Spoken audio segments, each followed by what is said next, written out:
Hey Vibers, welcome back to my channel, Amazing Vibes. And if you're new here, my name is Sharice. And on this channel, we talk about positivity, manifestations, and all things inspirational. So first of all, I want to apologize for the inconsistent uploads. I have a lot going on personally. I have had a lot of life changes. And to be honest, I'm still not going to be uploading consistently. So I'm just very busy personally, and I don't see it slowing down probably till late winter, early spring. But something keeps wanting me to come on here to talk to you guys, so I decided to come on today when I had a little time. I'm coming up to the holiday season, have a few days off, so I just wanted to spend some time with you guys and talk about protecting your energy. So protecting your energy is very important. We're living in a time where there is toxicity everywhere. People are just so negative, and it can be emotionally taxing on your mind and your spirit, and it can also cause physical manifestations in the body as well.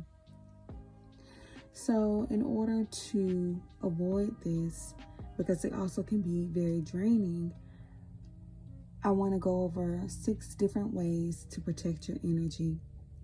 Some of these things I'm very good at, and some of the things I'm still working on. So without further ado, let's get into it. So the first one is setting boundaries. And I know it sounds cliche. Anyone who knows me knows I'm always about setting boundaries and talking about boundaries. But it's true, because you teach people how to treat you when you set boundaries. And again, that's just a way of protecting yourselves from any and all negativity.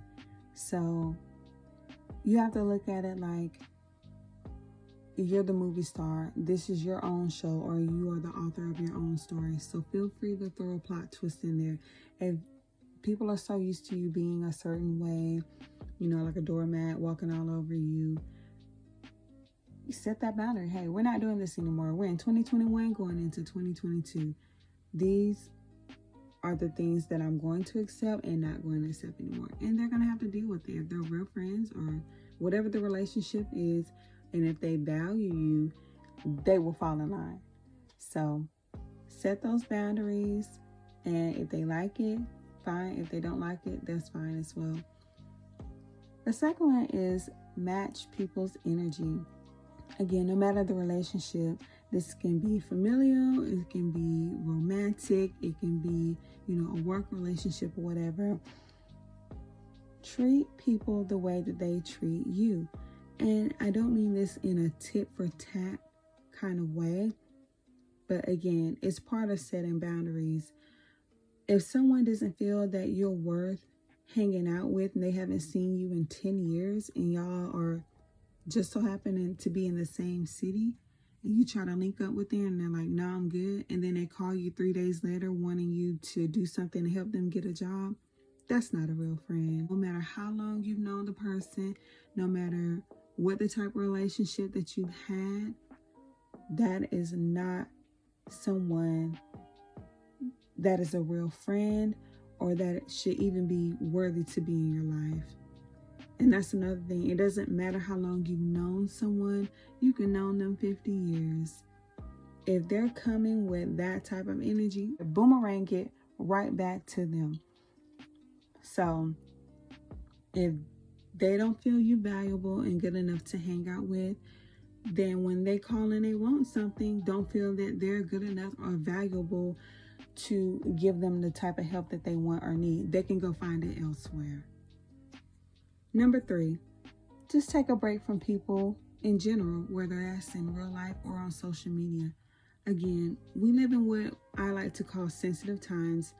Long gone are the 90s where you can have an opinion or say any type of thing without people always wanting to not only debate, which is fine, but get into a full-blown out argument and get disrespectful and name-calling. It can be very, very draining on the spirit, on the mind, on the body. So a great way to just kill all that, nip it in the bud, is just taking a break. You may need to take a break from people in real life. period. Because people can be energy vampires. They can come over and just like the sap on and steal your energy because you may be a positive person. And then after you hear from them, they drain you, and then you're feeling negative and all sad and exhausted. It's because they're energy vampires, and they came and they stole your energy. Now they left feeling good, and they left you feeling depleted. So take a break from people. Even if it's your own loved ones, even if it's your own family members, there's nothing wrong with a little me time. Everybody needs me time every now and then. So I took a break from social media for 2 years, and it was the best decision I had ever made. I was still on YouTube, but the main social media is like Facebook, because it's just negative all the time. And now YouTube and even Pinterest, which 10 years ago used to be a very positive place, they become very negative. People just, love to spew their negativity and toxicity because misery loves company. So, it is just spreading like a wildfire on all social media platforms. People are just gossiping and just talking about all kinds of negative things. So sometimes you just need to take a break from that. I can't even watch a regular video and then go down to the comments. Sometimes I'm looking to laugh or, bond with people and just be positive. But, there's always going to be that one person that's going to be a Debbie Downer, and it's okay to disagree. But then the disagreements can turn into full-blown fights. So in order to protect your energy from that, just shut down the apps, delete the apps for a while, for however long your spirit needs to take that break. Listen to your mind, listen to your spirit, listen to your body. If it's saying that you need to take a break, take a break. Don't keep, pushing yourself and going on and on and on. We have so many people dealing with so many mental illnesses and depression and anxiety, and a lot of times if they just take a break from these type of things, they would realize that it would really do some good. Number 4, love from a distance.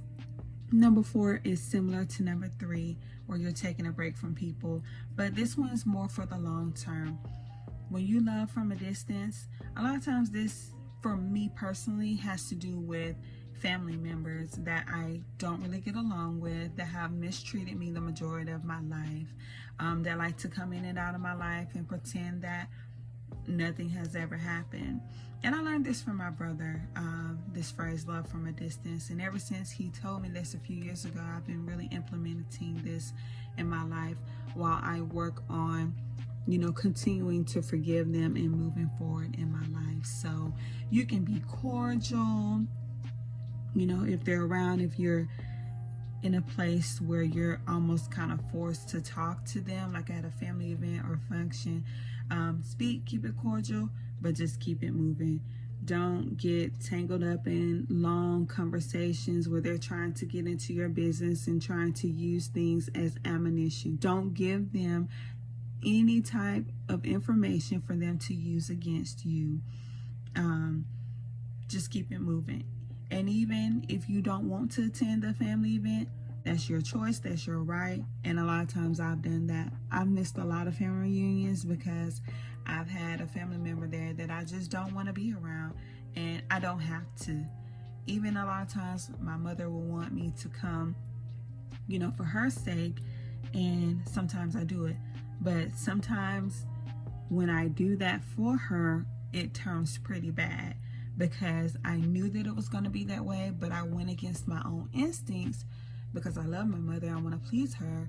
But at the same time, things blew up the way that I knew that they were going to do when I felt it inside, because I ignored that.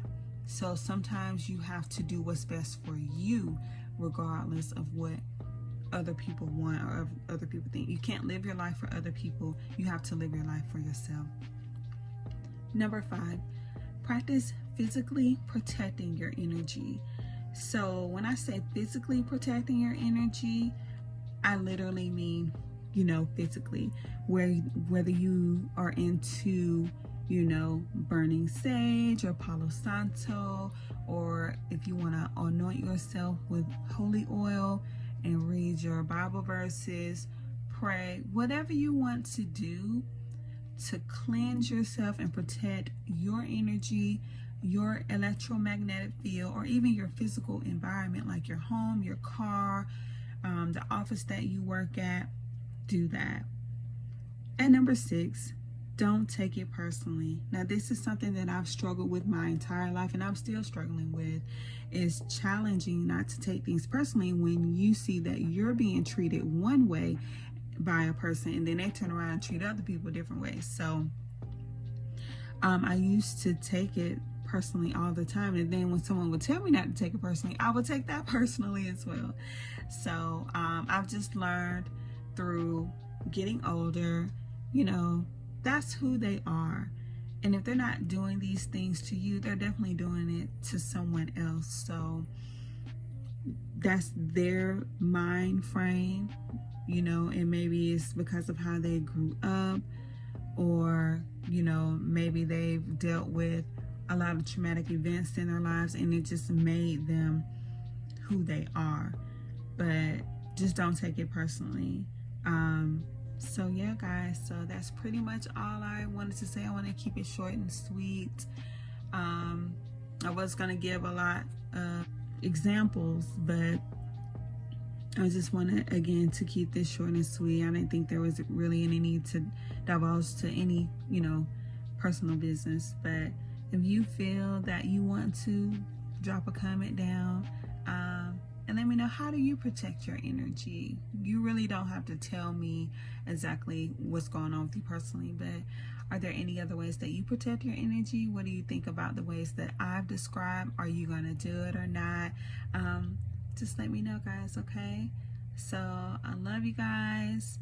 And just remember that you are so amazing, and continue to vibe high. I hope everyone has a blessed and safe and happy holiday. Bye.